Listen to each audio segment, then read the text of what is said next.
Good day. It's Mr. Bcheck, the founder of Bcheck Computer Dealers.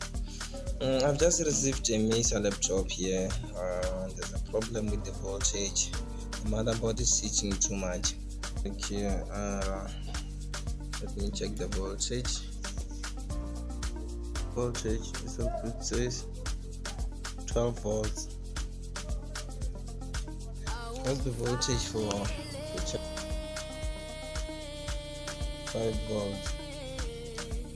So we'll have to check the problem whether we replace the motherboard, the processor is in good condition or not, or we have to check whether it's the charger, whether we have to try with another charger.